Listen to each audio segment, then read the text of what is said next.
여러분 이런 말씀을 좀 들어보셨습니까? 그리스도의 은혜가 없이는 영혼은 영원한 파산을 당하고 말 것이다.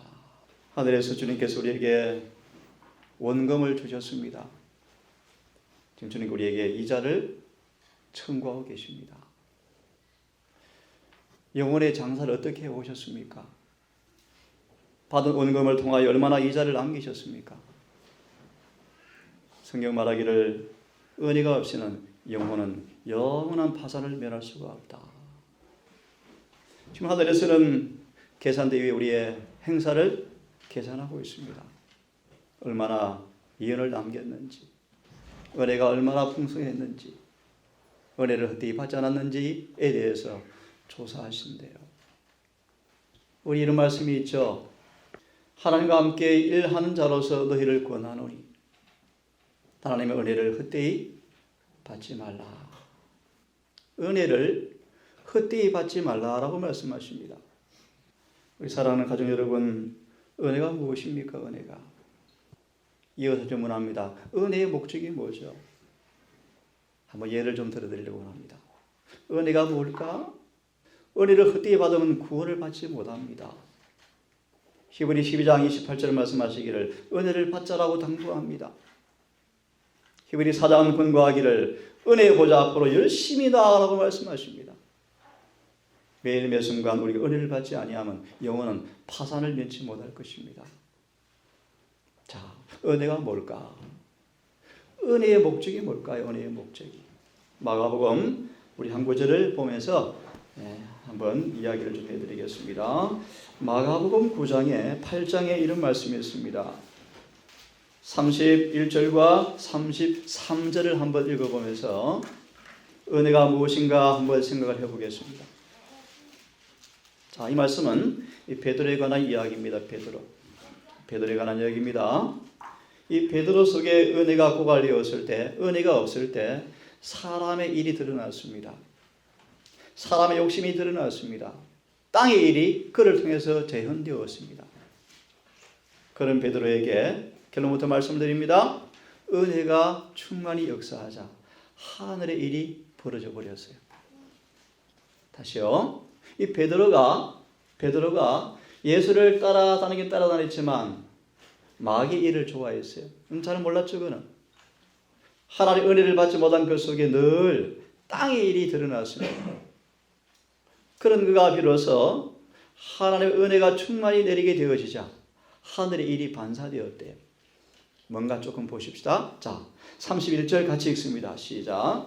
유전자가 많은 고난을 받고 장로들과 대제사장들과 서기관들에게 버림받아 죽임을 당하고 사흘 만에 살아나야 할 것을 들어서 저희에게 가르치시되. 예, 무슨 말씀이죠? 예수님께서 비로소 자신의 죽음과 부활을 이야기합니다. 인자가 반드시 죽어야 합니다. 그죠? 하지만 부활하실 것입니다. 그러자 32절을 보시면 읽어보십시다. 시작. 들어놓고 이 말씀을 하시니 베드로가 예수를 붙들고 간하며.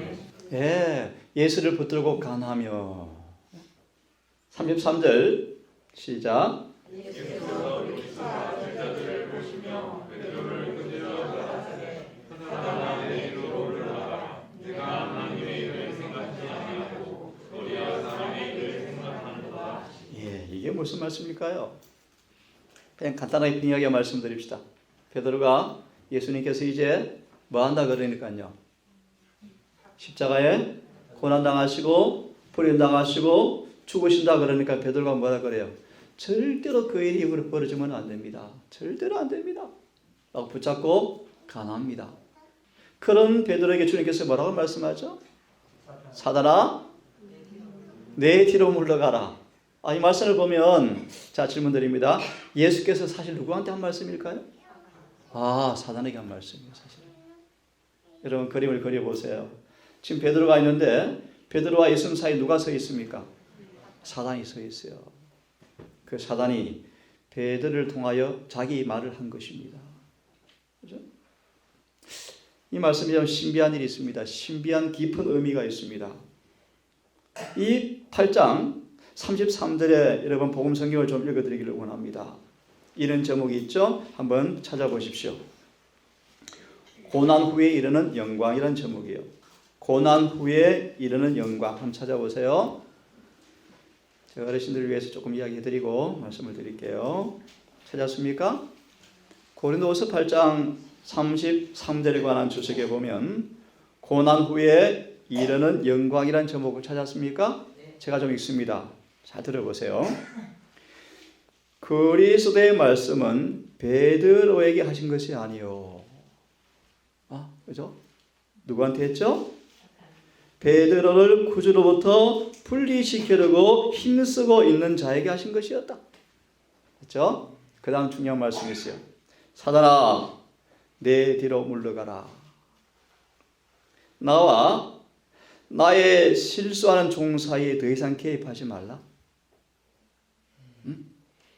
그 다음 중요한 단어가 있습니다. 내가 베드로와 직접 대면하여 한번 따라해 보실래요? 나의 사랑의 오묘를 그에게 드러낼 수 있도록 방해하지 마라. 그런 말이에요. 네? 그런 말이에요. 지금 베드로에게 주님께서 뭐라고 말씀하십니까? 인자가 고난당한다? 죽는다? 이처럼 사랑하사, 그죠? 다시 잘 보십시오. 사단아, 나와 이 죄인 사이, 실수 많은 죄인 사이 더 이상 개입하지 말라. 내가 그에게 뭘 드러내기를 원해요? 사랑의 오묘요. 여러분, 은혜가 뭡니까? 사랑의 오묘입니다. 신의 소망 19페이지 말씀에 사랑의 신비가, 사랑의 오묘가 이런 표현이 있네요. 십자가 마음속에 깊이 새겨지면 그분의 사랑의 형상이 절대로 지워지지 아니한다. 베드로가 회개하고 비로소 십자가의 사랑이 체험되어지자 그 사랑이 영원히 기억되어 버렸고 기록되어 버렸고 그 사랑의 은혜가 그를 변화시켜서 예수님처럼 변화시켰다. 여러분, 은혜가 무엇입니까? 은혜는 여러분 속에 예수의 형상을 재현시키는 것이 은혜입니다. 여러분, 이것이 은혜의 목적이에요. 참 놀라운 얘기죠, 그죠? 베드로에게 말한 것이 아니라 사단아, 내가 베드로에게 뭘 보여주기 원해요? 사랑의 오묘를 좀 보여주고 싶다. 이 일에 개입하지 말라. 뒤에 보실래요? 지상에서 그리스도의 길이 고뇌와 비천으로서 놓여졌다는 사실을 베드로에게 쓰라린 교훈이었고 그는 이 교훈을 느리게 깨달았다. 이 제자는 그의 주님과 함께 고난에 동참하는 것을 꺼려했다. 그러나 풀무불의 열기 속에서 그는 그 축복을 배우게 될 것이었다. 오랜 후에 그의 활동적인 몸이 연련과 수고로 굽어졌을 때 그는 사랑하는 자들아, 너희를 시련하려고 오는 불시험을 이상한 일 당하는 것처럼 이상히 여기지 말고 오직 너희가 그리스도의 고난에 참여하는 것으로 즐거워하라. 이는 그의 영광을 나타내실 때 너희로 즐거워하고 기뻐하게 하려 함이라고 그는 기록하였다. 좀 이해하셨습니까? 그래서 베드로서 1장 3절로 12절의 말씀에 보시니까 잘 기록되어 있죠. 베드로는 성화의 최고봉에 도달해 버렸다. 무엇이요? 구속하는 사랑의 신비. 무엇이요? 하나님의 은혜가. 여러분, 저는 한 주 은혜를 받아왔기를 바랍니다. 은혜를 헛되이 받지 아니한다면 그 은혜는 우리를 뭐 할 것입니까? 구속하는 사랑의 신비로 우리를 변화시킬 것입니다. 여러분, 오늘 우리 박인자의 기도처럼 우리의 품성을 좀 조사해 보기를 바랍니다. 실물교훈에 돌밭의 그 청중의 말씀으로 기억되었습니다. 은혜의 결핍, 그대가 품성의 변화를 보지 못함이 어찌미뇨? 오래 참지 못함이 어찌미뇨? 선천적, 후천적 성벽을 그대로 지니고 있는 까닭이 무엇인가? 뭐라고 되어 있죠? 은혜가 결핍되어 있다. 그렇게 표현합니다. 그렇죠? 다시 마무리합니다. 주님은 이 베드로에게 사랑의 신비를 오묘를 보여주고 싶었어요. 그렇죠? 마귀야, 개입하지 말라. 이 베드로가 내 사랑의 신비를 접촉하기만 한다면 그에게서 누가 드러날 거예요? 하나님의 일이 드러날 것이었어요. 그것이 무엇입니까? 품성의 변화였어요. 여러분, 저는 한 주간 은혜의 진보를 경험해서 기록한지를 바랍니다. 우리 방금 말씀처럼 우리의 말에 온전해지는 경험을 추구하기를 바랍니다. 야고보서 말씀처럼 말에 실수가 없는 사람들은 어떤 사람이래요? 완전하다. 또 한 구절 좀 보겠습니까? 고린도후서 8장을 좀 펴보시기를 바랍니다. 고린도후서 8장. 참 예언의 신이 놀란 영감을 우리에게 주고 있습니다. 그렇죠? 고린도후서 8장을 한번 우리 펴보면 좋겠습니다. 폈습니까? 우리 7절을 한번 읽어보겠습니까? 7절을 먼저 읽겠습니다. 시작.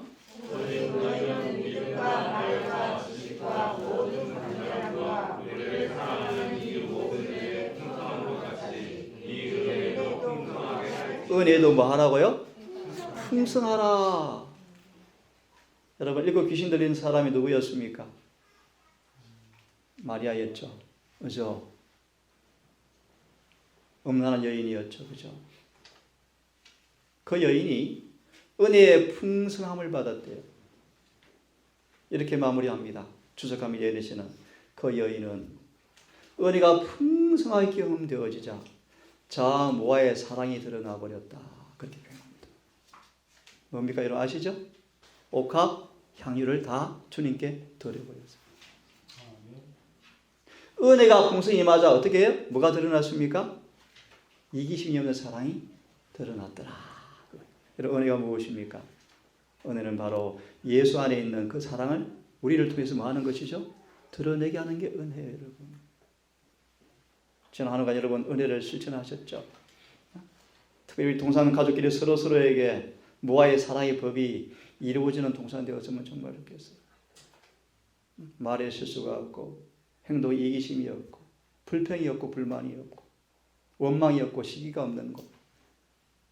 요한복음 13장 34절처럼 쟁투와 보라를 도무지 싫어하는 사람들, 오히려 무고히 여김을 당하고 오래 참는 사람들, 아무리 억울하고 아무리 오해받을지라도 침묵하고 조용히 기도하는 사람들, 와전되어지고 혹시 곡해되어서 손실이 온다 할지라도 그를 위해서 오히려 기도해 주는 사람들, 그것이 은혜의 청지기들이 청지기들.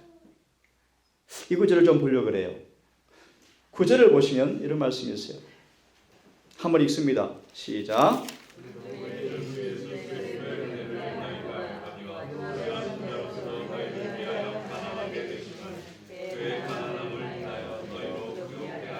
예, 잘 들어보세요. 우리 예수님의 은혜를 너희가 알거니와. 자, 우리의 은혜를 주기 위해서, 은혜를 충만히 주기 위해서 그분께서 어떻게 오셨대요? 가난하게 오셨대요. 왜 가난하게 오셨대요? 우리를 부욕해 하시려고요. 이게 무슨 말씀입니까, 여러분? 하나님께서 우리가 뭐 되기를 원하십니까? 아주 부자가 되기 원해요. 부자가 부유하게 되기를 원해요. 어떤 부분에 있어서요? 한번 봅시다. 8장 9절의 주석을 또 보시면 아주 어려서로 말씀이 꽤 많습니다만 다 읽지 않고요. 여기를 좀 보십시다. 큰 성취를 얻게 한다는 말씀이 있죠? 예, 찾았습니까? 주님 우리에게 큰 성취를 얻기 원한답니다. 은혜가 엄청 부유하게 임하는 사람 되기를 원한대요. 무슨 말씀인가? 여러분 한번 같이 읽어보겠습니까? 하늘의 시작. 하늘의 지존자께서 그리스도께서 가난하게 되셨다. 이는 그의 가난을 통하여 우리를 부욕해 하려 함이었다.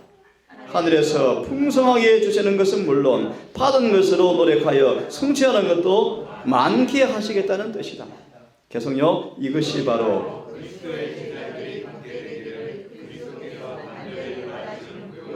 부야이 뭔가 잘 읽으십시오. 시작. 진실하게 진리를 탐구하는 사람이 하나님의 말씀을 읽고 그 말씀을 받아들이기 위하여 마음문을 열 때 그는 온 마음으로 진리를 갈구하게 된다. 그래서 뭐가 부유한가 보세요. 사랑, 긍휼, 친절, 그리고 그리스도의 공손함과 예절 등이 그 영혼을 뭐 해버린다? 사로잡아 버린다. 뭐가 부유한 것입니까? 하나님의 품성이요, 품성이요. 그죠? 은혜를 받을수록 공손해지고 예모 있고 친절하고 너그럽고 관대해진다는 것입니다.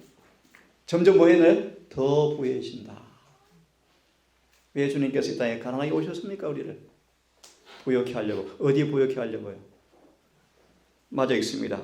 시작. 이런 덕목들은 시작. 이런 덕목들은 그리스도를 사랑하는 사람들을 위하여 그리스도께서 준비하러 가신 하늘 처소의 보상용서가 될 것이다. 이게 요한복음 14장 1절의 주석이요. 내 가서 처소를 예비하면 이란 말씀 속에 우리도 뭐 해야 한다? 건축을 해야 한다. 우리의 집을 지금 지어야 한다. 하늘의 구성 요소로만 집이 지어져야 돼요. 그죠? 사랑의 요소로 우리 건물이 지어져야 돼요. 투기하는 사람은, 남을 밀치는 사람은 하늘에 갈 수 없죠. 그런 구성 요소는 하늘에 없습니다. 그죠? 하늘의 재료를 가져와서 집을 지셔야 돼요. 그게 뭐요? 은혜요, 은혜. 그 다음 또 읽습니다. 시작. 그 사람의 목적은 확고하여 의의 편에 서기로 결심한다. 진리는 그 마음에 들어갈 길을 찾고 진리의 성령께서 그 마음에 진리를 심는다. 진리가 그 마음을 붙들 때 그 사람은 야 여러분 진리의 목적이 분명히 나와 있죠. 그죠? 진리가 마음에 숨겨지면 뭐가 된대 우리가요? 은혜의 청지기가 되어진다. 여기 어떤 청지기라고 말씀하죠? 은혜의 청지기, 은혜의 청지기. 자, 우리 모두에게 하나님 달란트를 주었습니다. 달란트. 달란트가 뭐죠, 여러분? 달란트가 하늘의 은혜를 담는 그릇이요, 그릇. 그릇이요, 그릇. 각각 다 그릇이 있죠. 이 그릇에 하나님의 은혜를 받은 사람들은 그 그릇에 받은 은혜를 통하여 그릇대로 은혜가 드러나요. 장사를 많이 할수록 은혜가 더 뭐할까요? 풍성해져요. 은혜가 풍성할수록 그 사람에서 뭐가 드러납니까? 하나님의 성품이요, 성품. 품성이 되어요. 그것이 바로 은혜입니다. 은혜. 제가 두 말씀을 드렸습니다. 제일 첫 성경에 그런 성경을 보았습니다. 은혜를 헛되이 받지 마십시오. 베드로가 마침내 사랑의 신비를 접촉하게 되었을 때 베드로가 그 사랑이 드러나 버렸죠. 그죠? 이런 표현 들어봤습니까? 베드로는 목적과 마음과 품성에 있어서 주님과 같이 되어버렸다. 예수님께서 우리에게 이런 부유함을 주기 위해서 이 땅에 가난하게 오셨습니다. 여러분 은혜를 받되 헛되이 받지 않기를 간절히 바랍니다. 베드로후서 3장 18절입니까? 오직 은혜 안에서 말하고요 자라가라. 질문 하나 드려보겠습니다. 여러분 이른 배는 무엇이고 늦은 배는 무엇입니까? 여러분 너무 잘 아시죠?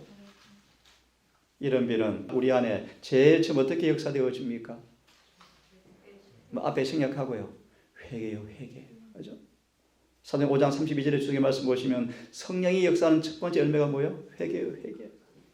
회개 은혜가 임하면 어떤 일이 벌어집니까? 변합니다. 계속 변해요. 맛있는 뭐가 올 거예요? 늦은 비가 내릴 거예요. 늦은 비가 무엇입니까? 회개를 통해 시작된 은혜가 이제 그 사람한테 뭐 되었다는 거예요? 끝났습니다. 다른 말로 익었습니다. 그래서 추수하러 오는 거예요. 여러분 지금 늦은 비 때입니다. 늦은 비 때. 우리 영혼의 성소 안에 이런 은혜를 날마다 받으셔야 돼요. 여러분 은혜를 받고 계시는지 한번 자문해 보기를 간절히 바랍니다. 특별히 우리 베드로처럼 주님의 사랑을 더 많이 배우고 익혀서 마음에 녹아지고 끼워지고 그래서 베드로 속에 나타났던 동일한 은혜가 여러분들에게도 임하기를 간절히 바랍니다.